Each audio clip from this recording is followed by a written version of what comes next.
joke right before we go live, so and we're live. Welcome, everybody. It's Wednesday, March 19th. This is the House Energy and Digital Infrastructure Committee. We are here to continue our discussion of H289 by learning a little bit more about the Climate Action Plan. We'll introduce ourselves. I'm Representative Kathleen James from Manchester. Scott Campbell from St. Johnsbury, Calgary, Essex. Richard Bailey, Lamoille 2. Chris Morrow, Wyndham, Windsor, Bennington. Michael Southworth, Caledonia 2. Christopher Howland, Rutland 4. Sarah Laurie, Washington 2. Frank Lefner, Chittenden 13, Burlington. Boris William.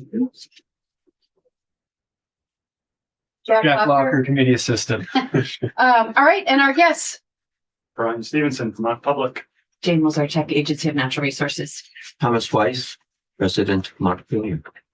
Will Brosnan, Chamber of Commerce. Michelle Boomhauer, Vermont Agency of Transportation. Daily Gutley, Representative Molly Bergson. All right, for the record. Oh, I'm Julie Moore. I'm the Secretary of Natural Resources. Thanks for joining us. Thank you for having me.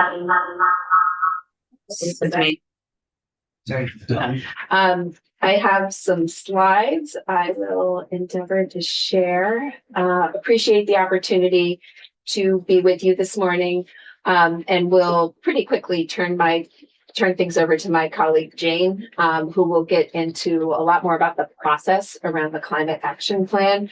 But thought I could provide just a little bit of context in terms of the role and work of the Climate Action Office within the Agency of Natural Resources. What I see is the integral role they play within state government, and then the work they do supporting the development of the Climate Action Plan and the Vermont Climate Council. So can talk a little bit about kind of how we got to having a Climate Action Office, what the staffing currently looks like, sort of the key areas of work, and then that nexus space with the Climate Council and the Climate Action Plan. So when the Global Warming Solutions Act was passed in 2020, it came with two new positions within the agency, as well as some capacity for legal services, with the intent to support implementation of the Global Warming Solutions Act, but specifically preparation of that initial Climate Action Plan. As you may recall, the initial Climate Action Plan was due December 1st, 2021. So we had about 14 months from when the bill was passed to pull together that comprehensive plan. Clearly, an incredible amount of work that took place during that very short time frame. And so having two staff that were nearly fully dedicated to that work was critical to our ability to meet the timeline. As part of the governor's FY23 budget, he proposed the creation of a Climate Action Office.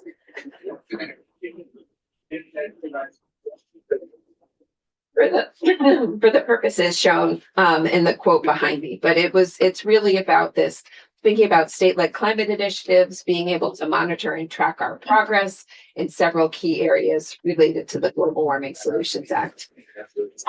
And so Jane is the head of our Climate Action Office. We have a staff of 7 in that space, when fully staffed. We do have 2 vacancies currently that are in recruitment. But you can see we've got a range of services, and that'll be reflected in the roles that the Climate Office actually performs.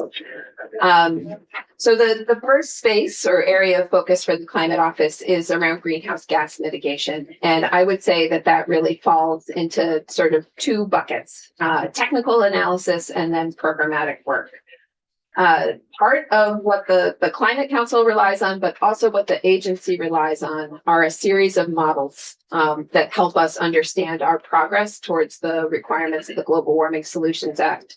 There's a pretty foundational model that we call the business as usual case, and we update it periodically to reflect policies that have been put into place, including things like advanced clean cars and clean trucks, but sort of how are we trending currently, and what can we expect over the next several years. We also use these models for scenario planning. So looking at different policies and what impact they would have on greenhouse gas emissions in out years. We've also done some very specific policy evaluations, some at the behest of the legislature, like the cap and invest assessment that was completed earlier this year. But also some at the behest of the Climate Council, including one looking at life cycle emissions and some specific work around agricultural emissions and trying to get better Vermont data. The Climate Office also leads a body of programmatic work. Probably first and foremost is around rulemaking. There are a number of obligations the agency has when it comes to rulemaking, particularly for things that are identified in the Climate Action Plan. The first Climate Action Plan specifically called out advanced clean cars and clean trucks as a piece of rulemaking we needed to move forward with, and the Climate Council helps support that work.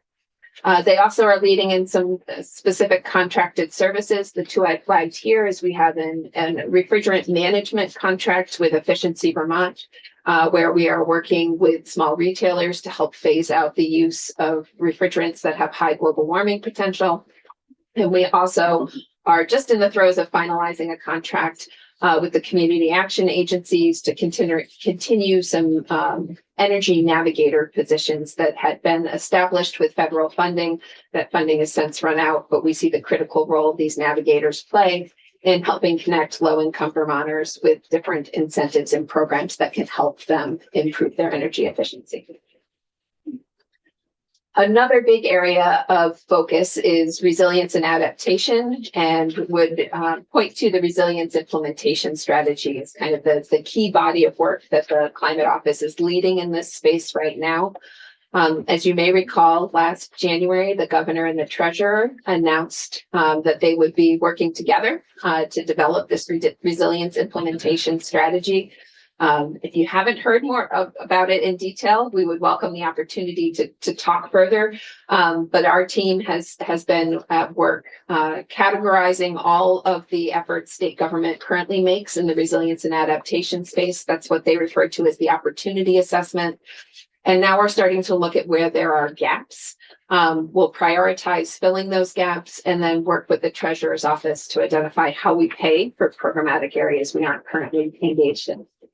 Secretary Moore, would it be, I just don't want to forget this. Are you far enough along in the work that you could come and testify about that soonish? Or is it the kind of thing where you want to wait until?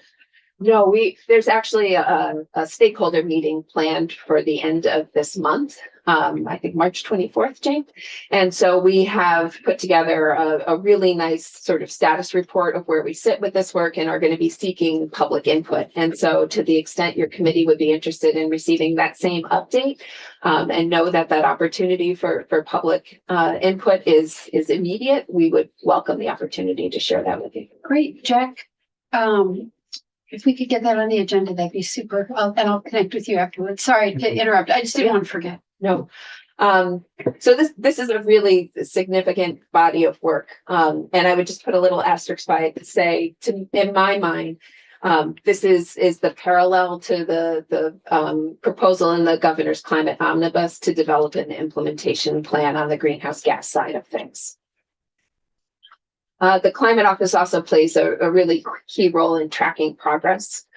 This includes both the greenhouse gas inventory that we update annually, although it lags conditions on the ground by about 2 years. We produce that using a consistent methodology in order to track our progress over time. And then Jane and her team are in the beginning stages of what we refer to as the measuring and assessing progress tool. But we've developed or are developing a suite of indicators that we can use beyond greenhouse gas emissions to look at how we are making progress over time with activities and actions on the ground. And that this goes beyond just greenhouse gas and also is looking to identify those indicators around adaptation and resilience. Another key piece of their work is community engagement. That was obviously an area of emphasis in the Global Warming Solutions Act. And there are a number of different ways the climate office is pursuing this work. It is both running different events to allow people to receive information and engage in the work of the office. The staff has made a really incredible effort to get out to other existing events and provide climate action information, sort of meet Vermonters where they are at, and has been working to build relationships and communication channels so that we have that dynamic back and forth. One of the things we're trying to avoid is having our engagement feel extractive to those communities, but really have it feel like it is a dialogue and back and forth. I think this is the final piece of what I see as the areas of focus for the climate office. Oh, well, before we get to the climate council, which is interagency coordination. I would say this was front and center in the governor's proposal to create the climate action office, was that we didn't have that hub. We know there was work being done by the Agency of Transportation. There is incredible work being done by the Department of Public Service. There's work in the Office of Economic Opportunities within the Department of Children and Families. But those efforts didn't necessarily all speak to one another. And so we have created an interagency advisory board who is charged with trying to align efforts across state government, again, looking for those gaps and needs, evaluating critically our existing programs, and then tracking progress over time. And all of that information then rolls back up through the climate office so that we can have that comprehensive assessment. And then finally, the climate office does provide support to the Climate Council and the implementation of the Global Warming Solutions Act.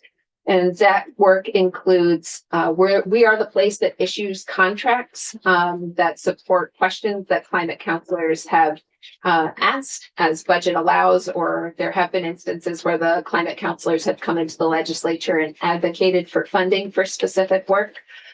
We do provide administrative assistance to the Climate Council consistent with what the expectations are in the Global Warming Solutions Act, and then provide support for the climate action planning process. We have a revised plan that's due July 1st of this year, and Jane's going to walk you through the process that they have built and are in the throes of implementing. And then just trying to think of a way to show this information and how those responsibilities fall in terms of the climate office versus the climate council. I came up with this little graphic. I hope it's helpful to sort of show, right? The interagency coordination, that's wholly with the climate office, with inside state government. The climate action plan is largely driven by the Climate Council, but those administrative services and then some of these technical studies are pieces of work that we, ANR and other agencies of state government, are engaged in. And in fact, I would say the lion's share of the work around the technical studies and tracking progress really does sit with the agency, but we receive critical input and feedback and guidance from the Climate Council about how to go about that work.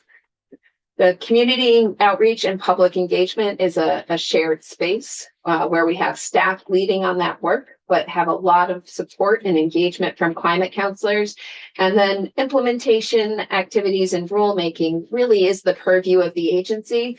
But again, have a framework where we seek specific input from the Climate Council as well as broader input from the public. And we'll just close with a reminder of who is the Climate Council. So there are 8 members of the administration. There are 7 members appointed by the Senate and 8 members appointed by the House. We have 4 current vacancies. I expect the AHS vacancy will be filled shortly. That is due to Dr. Levine's retirement at the end of this month, but he had been serving in that capacity. The community partnerships position has been vacant, I think, for 4 months now. The rural communities position was recently vacated by David Dean, and then Bram had been the representative of the manufacturing community prior to his election.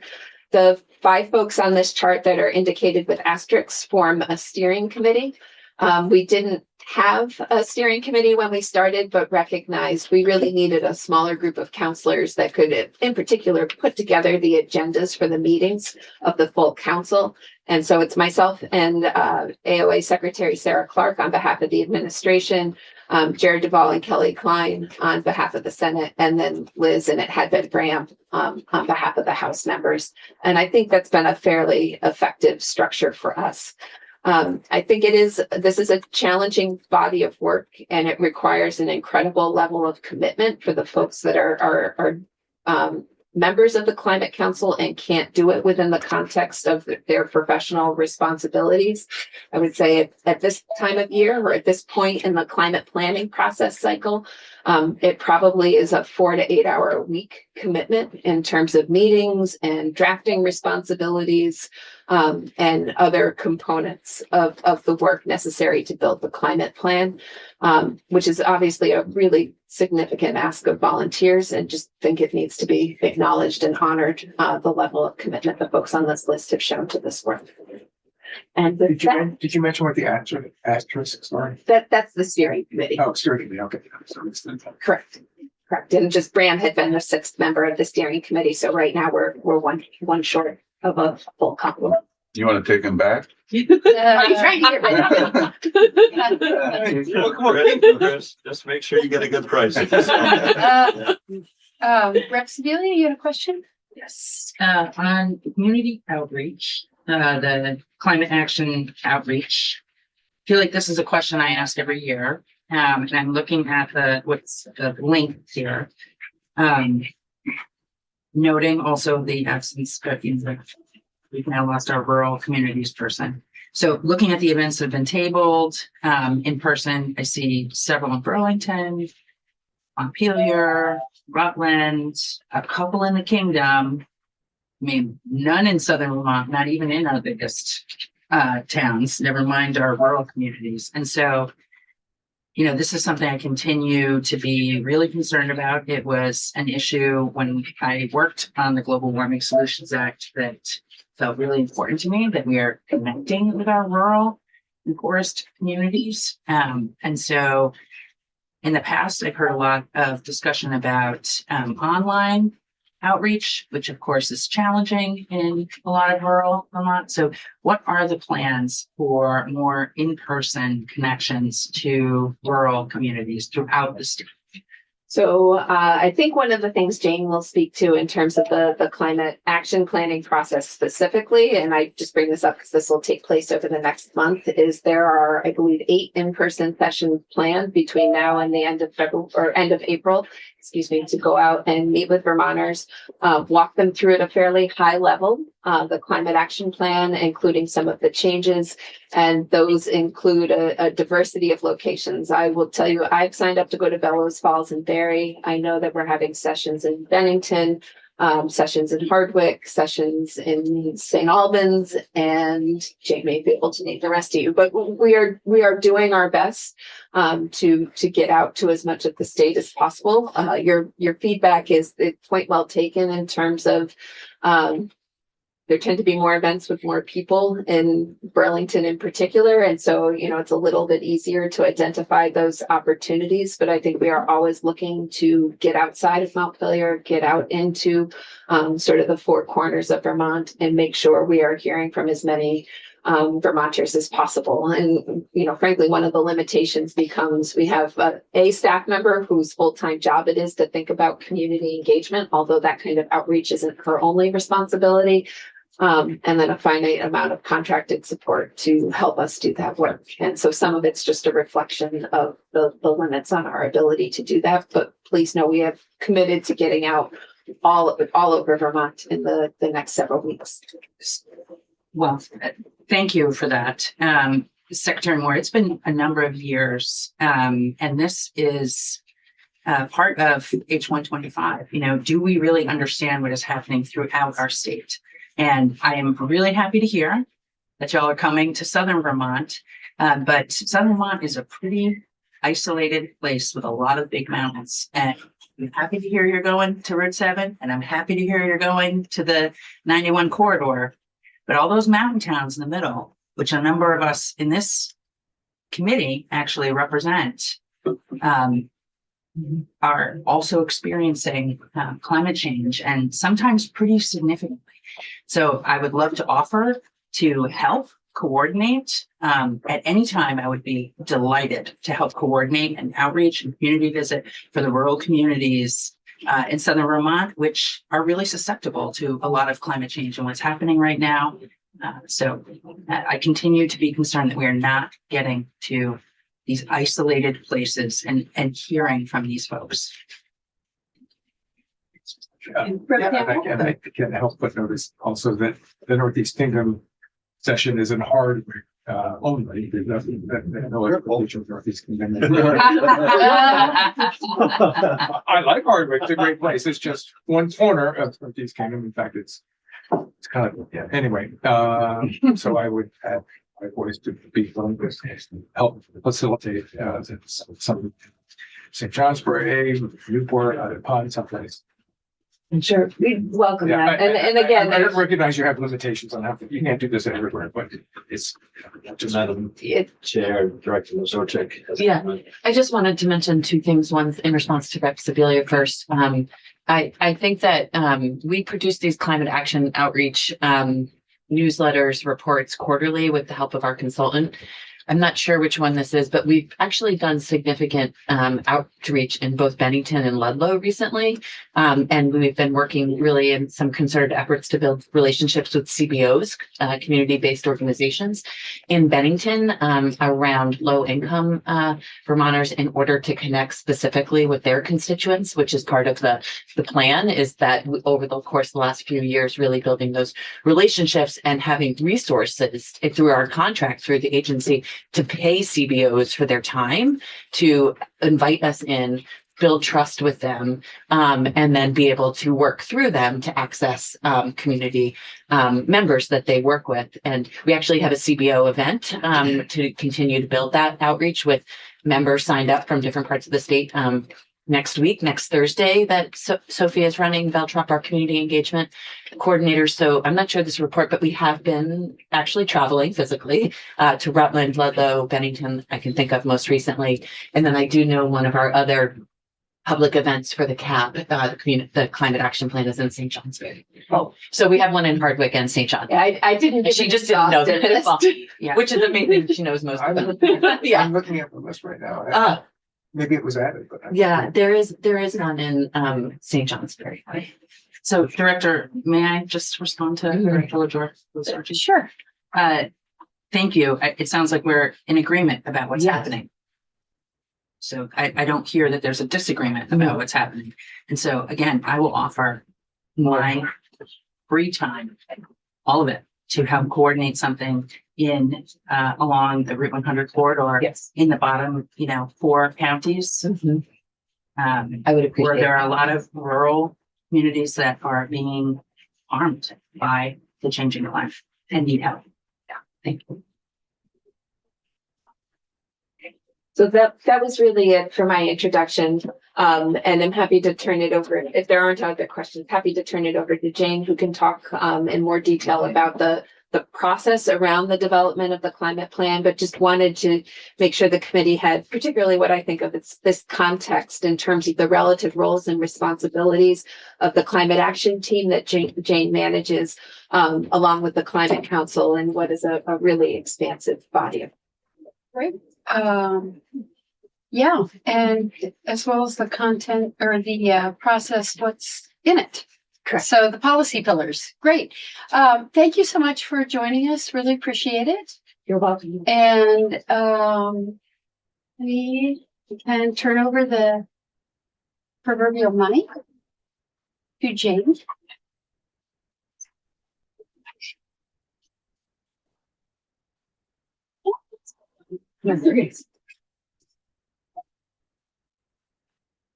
Well.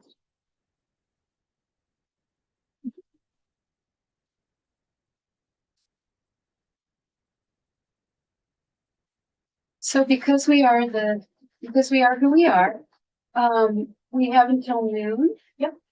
And I see you have about 21 slides. So I will just drop that comment in the middle of the table. The chat. In the chat. Heard. No, we should be good. We're not, and definitely not trying to trying to rush you. I just wanted everybody to just keep that in mind. No, there was no questions. Well, I think we should be okay. I think we should be okay. So for the record, Jane Lazorchek, I lead the Climate Action Office within the Secretary's Office of the Agency of Natural Resources. I want to start by standing corrected that Rep. McCormick is correct. I just, it's Ham, sorry. Of course.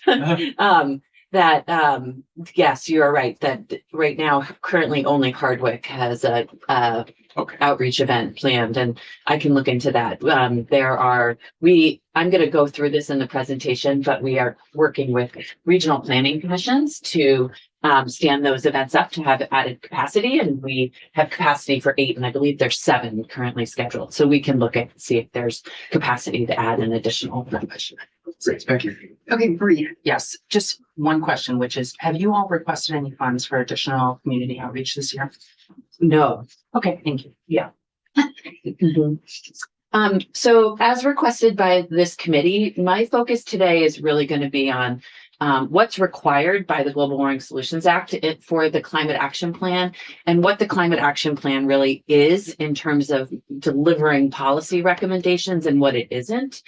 I'm going to go through some of the work and progress that's been made since the initial plan, and then really focus in on the end of where we're going with building the update to the Climate Action Plan, which is due July 1st.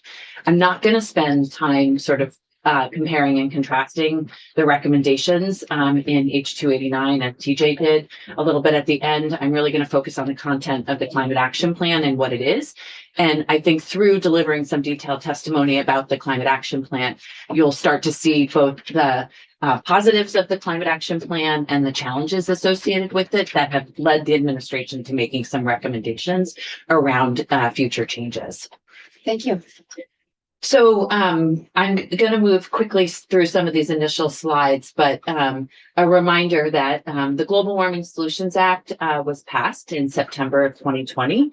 I should say it was actually passed back in the spring as the pandemic was starting, and it took a number of months to actually get to have the veto ride overridden and move forward with the work. Because of that 6-month time, I just want to acknowledge that none of the dates were changed in the Global Warming Solutions Act. So that initial climate action plan, if it felt rushed, it was rushed because it was anticipated that it would have been passed 6 months earlier.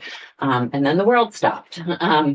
And so the Global Warming Solutions Act in it established the Vermont Climate Council. Secretary Moore spoke to this, but that is an independent body that does not have its own staff or resources to direct its work. But the Agency of Natural Resources was tasked with providing the administrative capacity to support the Climate Council. And those resources have shifted over time based on our focus in the Climate Action Office, moving really to think about implementation of climate solutions and the work of the Climate Council ebbing and flowing. But I will speak to some consistent resources that we have provided throughout this presentation.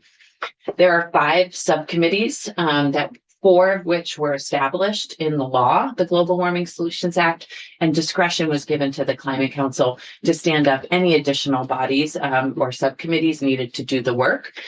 So the 4 written into law were the agriculture and ecosystems, cross-sector mitigation, just transitions, and rural resilience and adaptation. And then the Climate Council very quickly realized that all of this work needed to have the underpinning of the science and data and the real review and public scrutiny around the data and scientific work that was used to develop the Climate Action Plan and ultimately climate policies. So the Science and Data Subcommittee was stood up. I'll go into on another slide a little bit more detail about the charges of the 4 other committees. The subcommittees were first met in February of 2021. Those subcommittees were first populated with climate counselors. Climate counselors were expected to each serve on at least one subcommittee. And then our office or the Agency of Natural Resources supported a robust recruitment in order to bring in geographic diversity and broader diversity of Vermonters into the process, as that was a critique of the Climate Council from the onset, that the voices on that council didn't fully represent the voices of Vermonters around the state. So we did our best to recruit broadly for new subcommittee members to populate those. And at the end of this presentation, I'll give you a snapshot of the size of those where they currently sit. Those subcommittees, the four, three of them, Ag and Eco, cross-sector mitigation, and rural resilience, are really where the recommendations are first percolated that come up to the Climate Council. So in this initial climate action plan, that work was done in earnest over 9 or so months and handed off to the Climate Council to review and adopt in a climate action plan. That initial plan was literally being revised and edited on December 1st in that public meeting of the Climate Council. And I think many of us felt that push largely because if that initial plan had not been adopted, one of the requirements of the GWSA was that work would fall to the agency to specifically meet the requirements of the emissions reductions through rulemaking. So that first plan was sort of pushed forward, in understanding that incentive-based, policy-based approach would be more accepted by Vermonters rather than ANR looking to meet the emissions reductions purely through regulation. That plan must be adopted every 4 years, and the date changed in from the initial plan being December to July 1st going forward. So this second plan is actually coming 3.5 years from the first plan. And my a perspective on why these plans come faster than the CEP, essentially, as TJ spoke to, is largely in service of meeting those early emissions reductions requirements so that we wouldn't have 6 years to review and consider policy recommendations. It would put the pressure on us to really be thinking about what was needed to meet emissions reductions, even though the climate action plan goes further than emissions reductions. So as you heard earlier, and as was discussed briefly about goals versus requirements, the state had on the books for almost 2 decades goals around emissions reductions. The Global Warming Solutions Act took those goals and made them statutory requirements. The first being one that just passed January 1st of 2025, at 26% below 2005 levels. I'm sure you are very familiar with the slide that shows our emissions, but 2005 is the year of our largest emissions as a state. So 26% below 2005 levels is a relatively reasonable goal to have set, or statutory requirement to have set within a short timeline. The second requirement for 2030, which is actually 2029, the way the Global Warming Solutions Act was written, January 1st, 2030, is 40% below 1990 levels, which that baseline year changes in the current GWSA and makes it roughly half of emissions from that 2005 level. So that's in line with the Paris Climate Agreement and what was then put in the books on the law. So the statutory objectives of the Global Warming Solutions Act speak first and foremost to reducing our greenhouse gas emissions around those statutory requirements. And that's often what the GWSA is focused on, both because of those early years, but also because it's measurable, quantifiable. It's something that we can speak to. But as we all know, climate action is much broader than just our emissions reductions. We, as a small state that produce relatively small emissions in this New England area, are already feeling the impacts of climate change. There are other considerations as rural communities, natural and working lands, and other objectives that were written into the Global Warming Solutions Act that we try to speak to and accomplish in the Climate Action Plan, but arguably aren't as accountable as the other components of the emissions reductions, largely because up until now, we haven't had metrics and objectives around how we track that. And that's, we'll get to a little bit later, what some of the work of the Measuring and Assessing Progress tool is to look more broadly than just emissions reductions. but the objectives as spoken to in the Global Warming Solutions Act speak to greenhouse gas emissions, smart growth and related strategies, long-term sequestration and storage, and net zero emissions by 2050. That is something we do track in our greenhouse gas inventory, net emissions. It is not part of our gross emissions inventory, but we have a separate sector within our inventory that does track sequestration and storage. So we do know what that balance is. We're actually not that far off.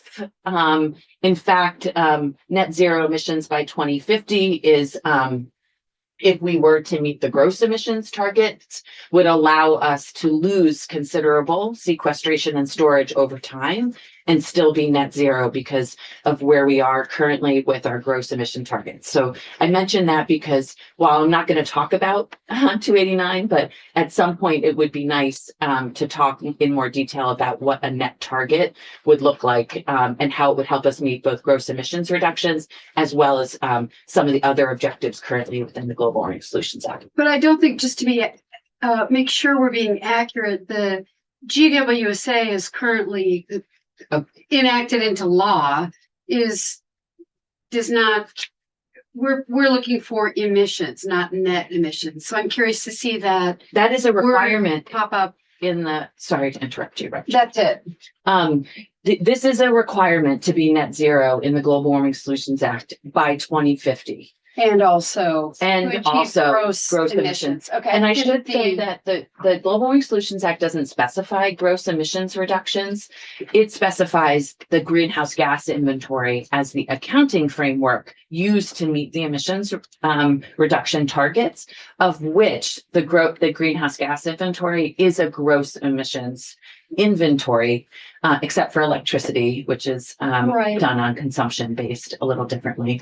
But there is different statutes governing the greenhouse gas inventory, and I would encourage, if you're interested in that, having both our office talk about the greenhouse gas inventory specifically and a general counsel from the Agency of Natural Resources, because there is different statutes governing how we do the greenhouse gas inventory, and one might interpret there's flexibility within the greenhouse gas inventory to change it. Okay, I just wanted to make sure we were being totally accurate. That But the it's currently metric gross. we use is the greenhouse gas inventory, which is a gross metric. Yes. Okay, Rep. Sibilia? Yeah, I actually wanted to ask you to repeat because I was not following you. Mhm. The comparison that what you were talking about in terms of if we were to use, but if we're close, but if we, for 2050, I can't even remember exactly. So what it currently was. our gross emissions in the state of Vermont are about 7.4 million metric tons. I believe it's somewhere between that and 8. I should know the number offhand, but it's just under 8 million metric tons of gross emissions. And our sequestration and storage capacity in our natural and working lands is estimated to be just over 5 million metric tons currently. So as we reduce our gross emissions, at some point we will be equal, our climate pollution will be equal to what we are able to sequester and store as a state sooner than 2050. And when we get there, I want to stay focused on the climate action plan Yeah. today, but when we get there in our conversations, it'll be really interesting, I think, to learn about how you guys, the data and the science behind how you track sequestration Yes, and what net really means, but we're not, anyway, yes. off we go. So these are the statutory objectives to be met through a climate action plan. And I'll say that the plan then is intended within the Global Warming Solutions Act also to be coordinated with the Climate Act, the Comprehensive Energy Plan, as Director Poor spoke to. I won't emphasize this slide as TJ spoke to it in great detail, but I do want to mention that it was a mammoth effort in the first climate action plan to coordinate both the development of the CEP and the climate action plan together. And TJ spoke to both the benefits and challenges associated with that. However, going forward, those plans only overlap every 12 years, because the CEP will be developed in 2 years from now. Ours won't be overlap again for 12 years in total. And so this year, we will speak to the coordination with the CEP and the climate action plan, but are really broadening this emphasis from the GWSA to speak to both the state hazard mitigation plan and the work of the resilience implementation strategy, understanding that good planning really should speak to all of these plans that touch on climate solutions and action. So the Global Warming Solutions Act, what I wanted to start to hone in on before we speak to the current plan is the GWSA speaks further about how the plan will address specific initiatives, programs, and strategies, and actually speaks to some 7 specific objectives. I'll talk a little bit about how the Climate Council has addressed these in both prioritization work that they have done for recommendations, as well as policy decisions the council has made, and then also speak to where I think that it has been more of a challenge to operationalize these. So prioritizing the most cost-effective, technologically feasible, and equitable greenhouse gas emissions reductions pathways, adaptations, and preparedness. This, as Rep. Kleppner and TJ spoke about in TJ's testimony earlier, these have been foundational components of evaluation criteria that we have asked subcommittees to use in evaluation of recommendations before they move up to the Climate Council. In addition to looking at cost-effective, technologically feasible, and equity, we've also talked about the co-benefits of recommendations. I think that the scale and scope of the recommendations, as you'll see, just the sheer number of recommendations for a climate action plan, I think any climate counselor or subcommittee member will tell you that it has been a big ask to evaluate every recommendation by these measures. And at times have presented challenges around how we are doing that. In the greenhouse gas emission space, in the first climate action plan, we were able to do some really more detailed modeling around the emissions benefits from any specific pathway or strategy. And so we knew whether or not these were high impact recommendations. And then in the resilience and adaptation space and natural and working land space, we've done more qualitative high impact assessments on recommendations. And those criteria are something that I'd be happy to share. They're posted online from the first climate action plan and are being used in this current update as well around how we've evaluated and scored each recommendation. For greenhouse gas emissions reductions, we've that consider the reflective contribution. As you know, or perhaps know, is that our inventory is tracked by sector. We look at the transportation sector, our largest sector for emissions in Vermont, the residential, commercial, industrial sector, which is how we heat our homes and buildings, the agricultural sector, electricity sector, and then non-energy, which is largely waste and industry. The Climate Council during the first climate action plan adopted a policy memo to take proportional reductions from each sector. So to work towards developing a climate action plan that as transportation meets 40% of Vermont's emissions, they will be responsible for 40% of the emissions reductions that we look to get from the recommendations and policies we put in place.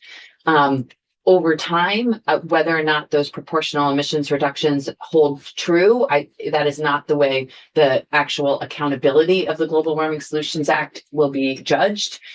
We are just obligated to meet a strict number of emissions reductions, but I think it's important policy to consider that no one sector considers the bear or burden of reducing emissions for all others, but it is important from a cost-effective space to look where we can get those emissions most cost-effectively.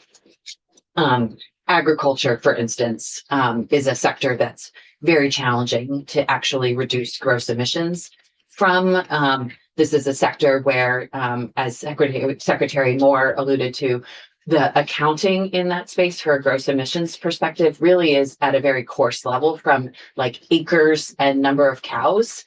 at the courses level. And so thinking about how we both invest in our agricultural lands so they're there for sequestration, storage, resilience, all the benefits they provide, while also trying to hold them accountable to reduce emissions is a very hard task. And right now, emissions in the ag sector are pretty much staying flat.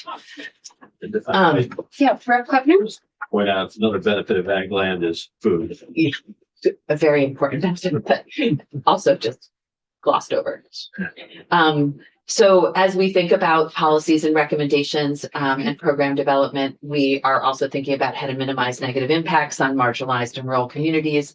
That has largely been through the adoption of the guiding principles that the Just Transitions subcommittee developed early in the process of the initial climate action plan, and how we're using those now to guide recommendations and evaluate recommendations in this update to the climate action plan. I will just say that, you know, the challenge of that is with respect to rural communities, how that fits in. I agree. I don't know that we have done the best job of doing that, both from an outreach perspective and then from thinking about the policies that we have put in place from an emissions reductions. I will say much of the work of the Rural Resilience and Adaptation Committee has focused on thinking about the built environment and resilience and adaptation in rural communities and the role that they play for recommendations around that. Questions? I didn't get there yet, but I'm just re-looking at the 2021 plan. You know, and it's interesting to see the 5 foundational criteria. So impact, cost effectiveness, co-benefits, equity, and technical feasibility. And so I'm seeing these 5 foundational pillars: impact, cost effectiveness, co-benefits, equity, and technical feasibility. And if we have time, I'd love to talk about how the council and how your office defines cost effectiveness. But that may be a rabbit hole that we can come back to later. Rep. Kleppner, did you have In the first climate action plan, and I can drop a link or send it to the committee administrative assistant Jack after, around cost effectiveness for emissions reductions. There was a cost per ton evaluated for the recommendations in the first climate action plan through the modeling work done through the low emissions analysis platform. So we did actually try to evaluate the most cost effective from a cost per ton of emissions reduced recommendations. Okay, so cost per ton was the metric used there. Mhm. Okay, we have the plan on our website. Great. Unless there, Mhm. unless there was a different link you were gonna. I'll go back up to my, Okay, sorry about that. that's okay. Would be fast, except for the animation. So finally, on this slide, it's just intended to be that all regions of the state benefit from greenhouse gas emission reductions. And that is looking at things like vehicle miles traveled and policies that support rural communities and not are just urban based. 4 more, and specific from the GWSA, support economic sectors and regions of the state and that have barriers to emissions reductions. This again focuses on rural and economically distressed regions and industries. Support industries, technology, and training. Allow workers. This current update to the climate action plan, I would argue, is going a bit deeper on workforce and workforce barriers than the first climate action plan did, and I'll speak to that towards the end. You're thinking about nature-based solutions to both reduce greenhouse gases, but also sequester and store carbon. This has been much of the work of Ag and Ecosystems Committee. And then finally, both through representation on the Climate Council for a specific seat that we have around looking at broader policies. We have also really taken to heart thinking about how we maximize the state's involvement in regional initiatives. And that has been both the work of the Climate Council through bringing up recommendations around regional participations and partnerships, but also through the work of the Climate Action Office and the relationships that we maintain consistently with other states to be monitoring policy development there. Yeah, quick question, Jade. I'm always interested in how we are defining rural. And I've heard you talk about urban and, you know, theoretically, all of them. Rural. So what is the differentiator? Is there one? I guess I should ask. Yeah, I don't think that we as a climate council, and I would ask Secretary Moore too, to feel comfortable to speak in, but we have not explicitly made a distinction between urban, rural, suburban through the work that we've been doing. Or the Climate Council, I should say, specifically has been doing through the work of the Climate Action Office. We have, as I mentioned, really trying to get out further and further from population centers and Washington County and Chittenden County in particular, but we haven't, as you noticed, really focused on true rural or isolated communities in a way that maybe we should be.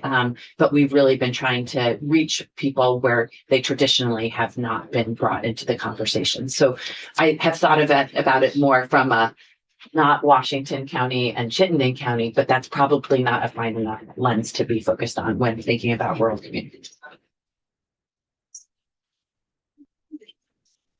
So in service of continuing to move through and get to some of the details of the work, I think I've touched on this in some passing, but the three subcommittees really where the recommendations begin are rural resilience and adaptation, which is really focused on resilience and adaptation in the built environment. Ag and ecosystems, which has really been focused on both nature-based solutions for the benefit of sequestration and storage, as well as resilience using nature-based solutions. And they also have been focused on mitigation recommendations for the agricultural sector. So both how do we support net emission reductions and gross emission reductions from the ag sector. And then cross-sector mitigation, which is kind of a clunky name, is focused on climate pollution reduction recommendations for all of the other sectors. So transportation, the residential, commercial, industrial, non-energy, and electricity. And then the other two subcommittees, Just Transitions and Science and Data, really are supporting the foundational work that supports all of the prioritization, the scientific underpinning of the climate action plan. As I mentioned, in service of the initial climate action plan, the Just Transitions Committee's first body of work was to develop the guiding principles of which we would review and develop recommendations through. These 6 principles have been threaded through both the way we think about engagement, prioritization, inclusion in the work. And the Just Transitions Committee has continued to really think about their role in how they operationalize these guiding principles. There were attempts to actually really support them actually sort of acting as a sort of a governance committee where recommendations were brought to them and discussed. But I have found, and I think the Climate Council has found, that really the benefit of this work has been bringing in other voices through the subcommittee and then not having them meet as an independent subcommittee, but having them embedded in all of the other subcommittees so that they're there learning and listening with the subcommittees across the body of work in order in real time to be evaluating, discussing the principles and other equity considerations that they are representing by being in the Climate Council's work. Finally, before I shift to sort of the climate action plan and what's in it, I do just want to articulate that one of the final components of the Global Warming Solutions Act was actually to outline a sequence of how the work would be developed for the climate action plan. So it spoke to the need to inventory existing programs and programmatic work in order to not duplicate or reinvent the wheel, but to build upon, amplify, and support programmatic work that was already happening.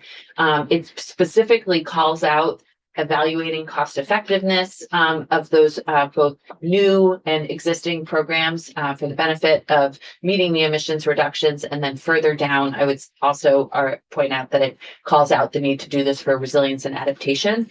For the initial climate action plan, one of the first meetings of the Climate Council was supported by state staff at the time before I had been hired, actually trying to do this inventory work really quickly across state government. There are these really robust Excel documents that were put together for the Climate Council trying to show where this work was all happening in state government, but it was pretty cursory and moved through pretty quickly.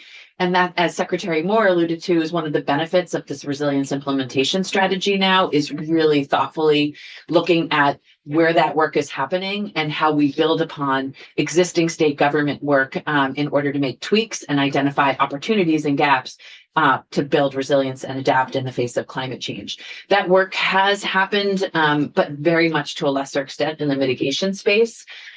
And then the develop financing strategies, really tying how we would pay, is called out in the Global Warming Solutions Act now, but likely due to time, capacity, recommendations, that has never happened with the Climate Council through the Climate Action Plan, other than in the initial Climate Action Plan, there's like a table at the end of it that speaks to some of the revenue generating recommendations, but it's not a comprehensive look at financing and the work like that is being supported now in multiple ways, both through the Treasurer's Office Climate Infrastructure Financing Roundtable, the Climate Action Office's work, and others. So this strategy or component in the work has not been fully realized. I will just say that through the three final components called out in the sequence of work, it speaks to the monitoring strategy. This is alluded to, or we've touched on through your work with H125, and then through Secretary Moore's comments around the measuring and assessing progress tool. This is the requirement that the Agency of Natural Resources is now trying to meet through our phase 1 development of the measuring and assessing progress tool. In the initial climate action plan, there was a framework developed about how to do this. And that was the basis for the RFP and the work the agency is now doing to develop the tool. And the final two components are first around the climate action plan, identifying rules necessary and legislation to support implementation. I will just leave that there because I have another slide specifically on the rulemaking components of the Global Warming Solutions Act specific to ANR in a minute.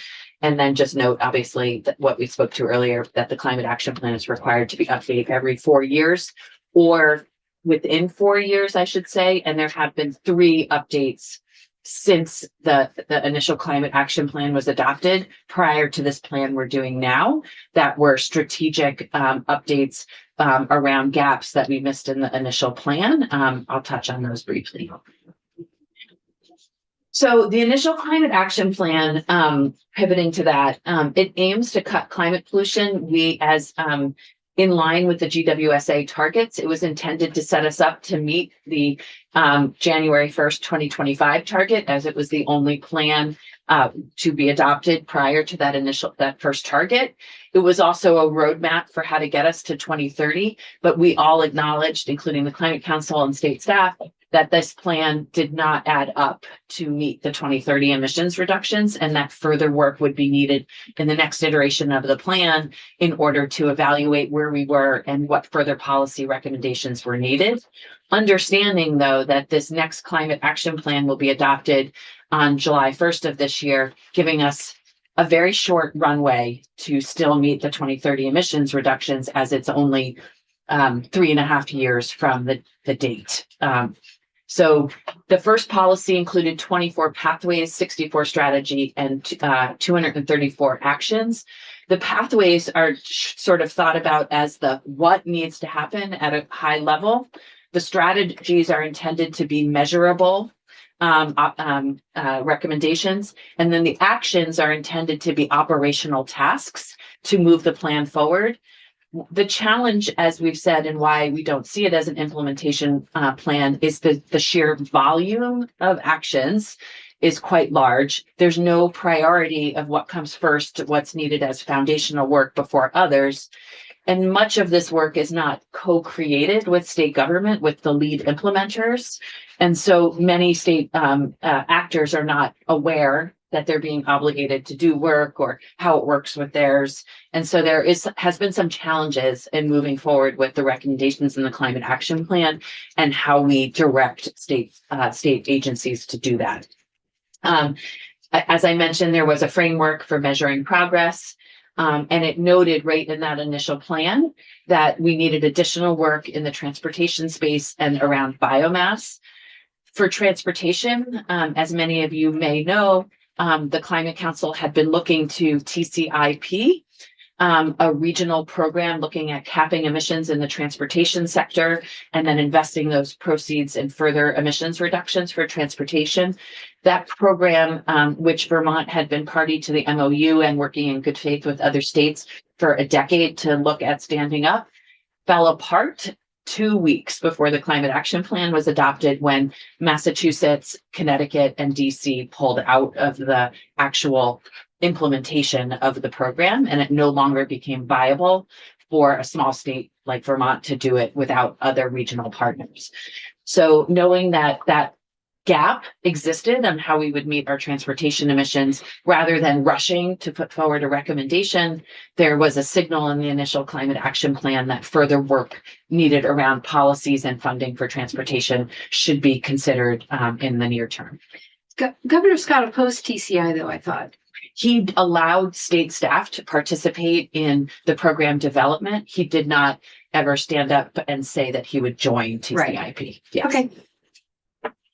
And again, it areas for opportunity for climate action, but we really, as TJ spoke to well, I think, was really see this as a vision and broad strokes what needs to happen, but not a path forward for implementation.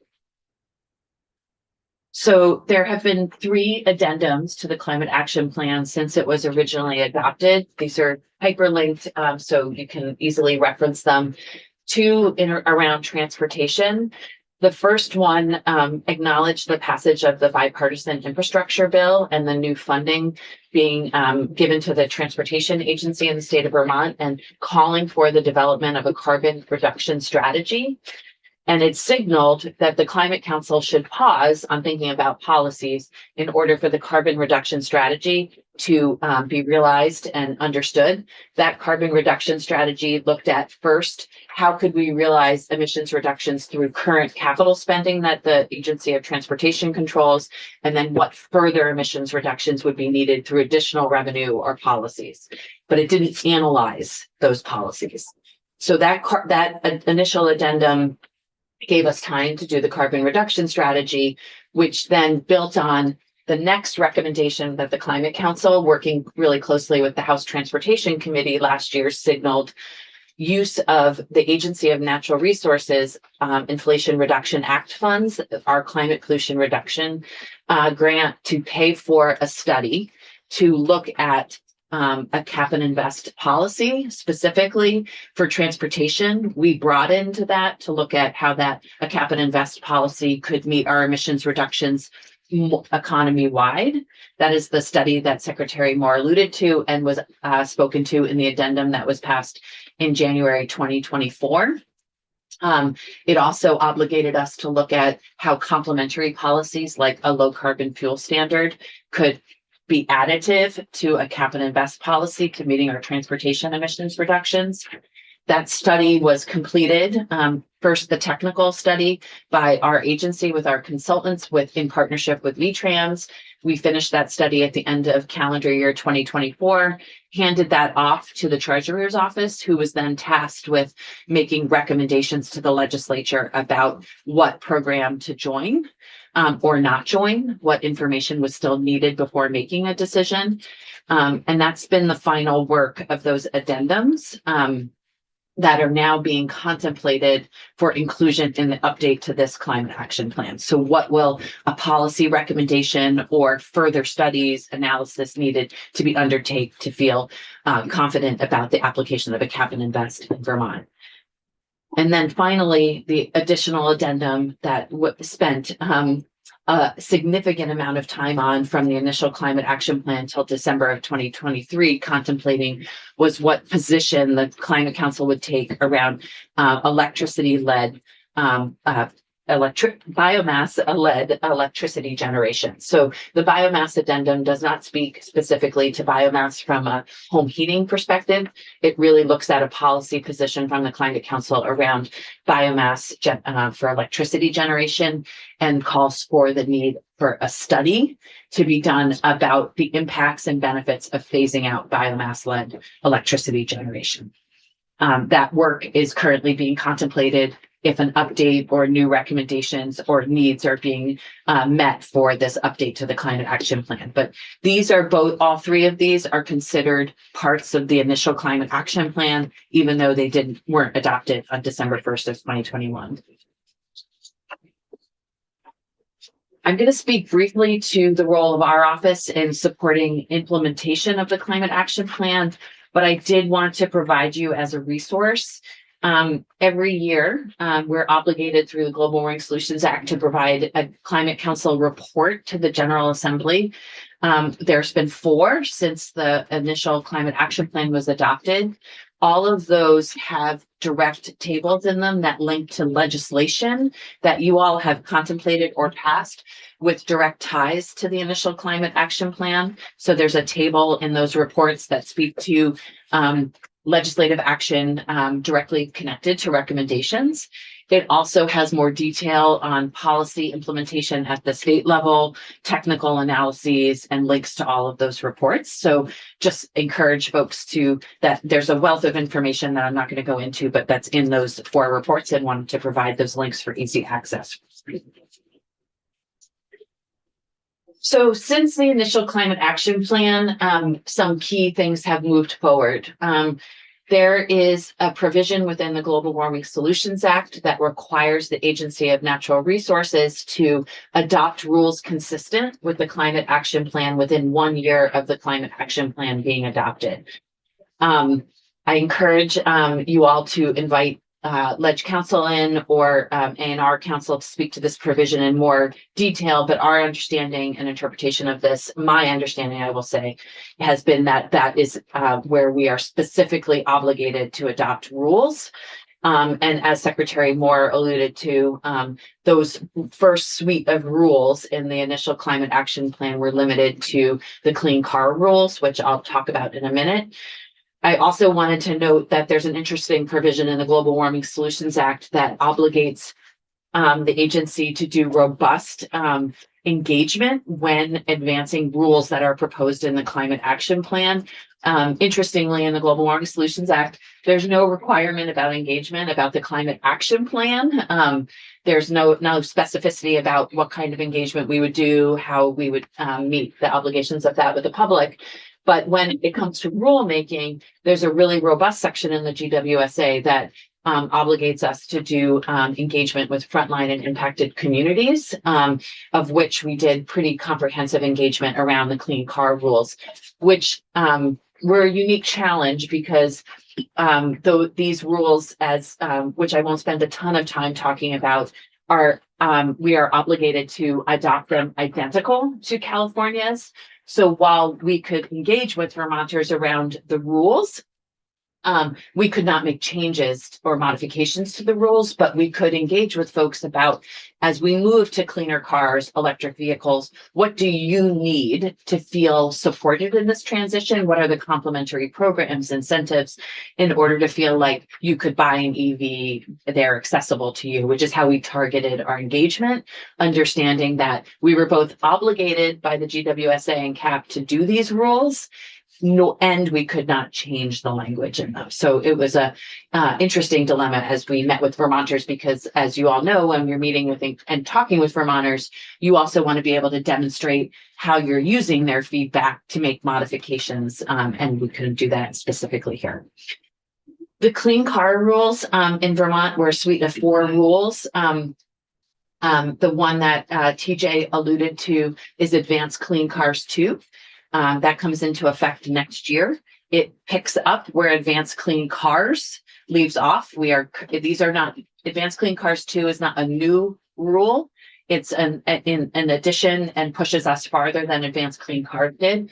It is not an obligation to buy a clean vehicle. And TJ spoke to 100% EVs by 2035. That is 100% new delivered EVs by 2035. It is not that there will be no internal combustion engine vehicles in 2035. There will still be a robust used vehicle market. So I just want to draw that attention. And there's also a lot of discussion around credits and how credits transfer around pooling.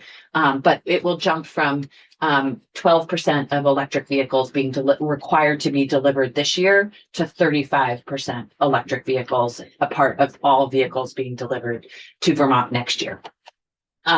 Encourage you, there's a lot of great testimony that's been provided by Rachel Stevens, our general counsel, to House Transportation and Senate Transportation around these rules in detail.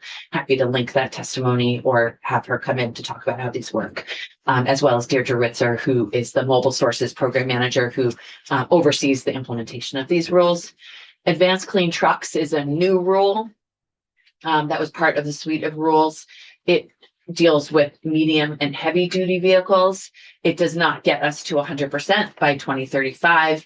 There's different ramp ups for different classes of vehicles, understanding that the technology is not there yet for 100%, and that the cost can still be challenging around the purchase of medium and heavy duty vehicles. The cost differential is quite big compared to internal combustion engine vehicles still. Jane, I want to be conscious of the time.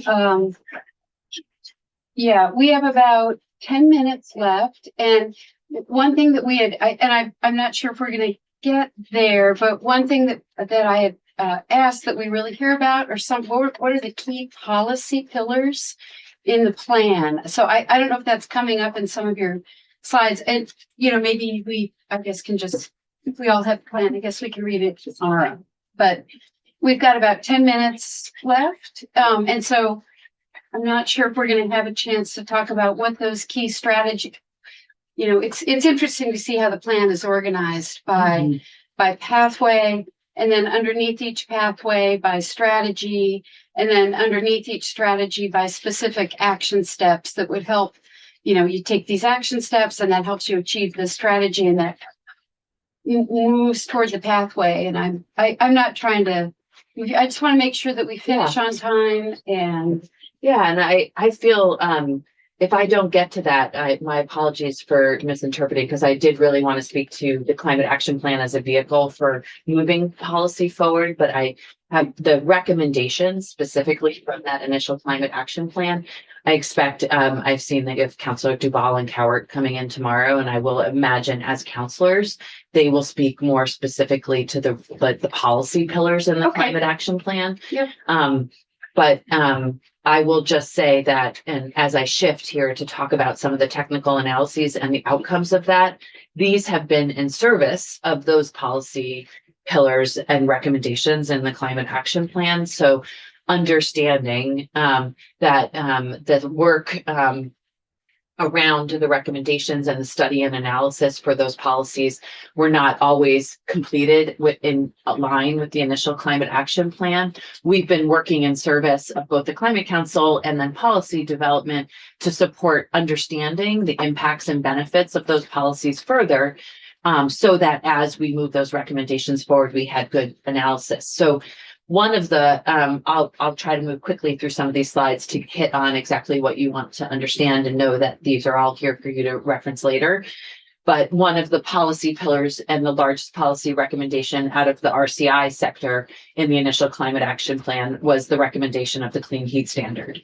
And understanding that the misalignment between the administration's policy of needing a study first to understand the benefits and impacts of how that program would be stood up and the costs, and understanding that we would work in service of that while the Climate Council also moved that forward with the legislature. We did complete a building thermal decarbonization study since the initial climate action plan that analyzed the cost and impacts of the clean heat standard as envisioned in the climate action plan against other overarching policies as well as regulation. So we looked at the clean heat standard against a cap and invest policy, a straight carbon tax on fossil fuels, all regulation based. So if we were just to regulate decarbonization of the RCI sector, and that study was then provided to the Climate Council to inform, discuss, debate about the policy moving forward to decarbonize the RCI sector. So that was a policy informed technical analysis to support the recommendation in the Climate Action Plan. Understanding that policy was really the foundational overarching policy of how we meet our RCI sector emissions in the initial Climate Action Plan. I imagine much of that is being incorporated and discussed, or I would hope, in this update to the RCI sector for this plan. And I do want to say that the assessment of the Cap and Invest program, really this study that was done most recently and now in partnership with the treasurer around recommendations, really was intended to be informative of a policy and pillar of the work for the transportation sector, understanding that I'll just say that we have gone down these sector by sector approaches for policy, largely because at the time of the initial Climate Action Plan, the TCIP was still being contemplated. We had invested in the idea of a transportation only policy.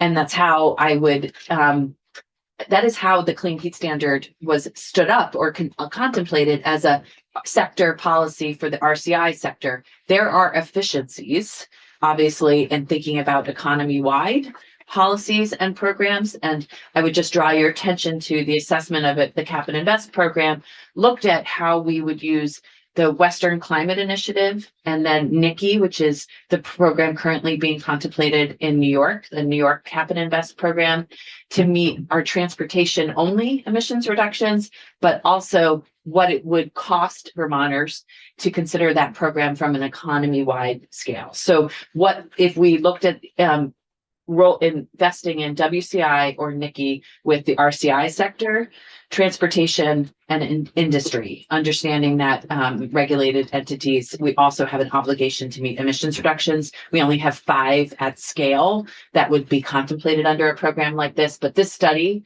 is really foundational for both. I'll just move to the next study. Understanding if there are existing Cap and Invest policies that would even get us to meet our 2030 emissions reductions, and what the cost and benefits would be, understanding on how those costs would be passed on to consumers, and then understanding how much revenue would be raised in order to further invest in emissions reductions. That policy study has just been concluded. The treasurer has made recommendations, and expect that to be a pillar of this next Climate Action Plan, the recommendations from that study, which the treasurer spoke to questions that still exist around reporting.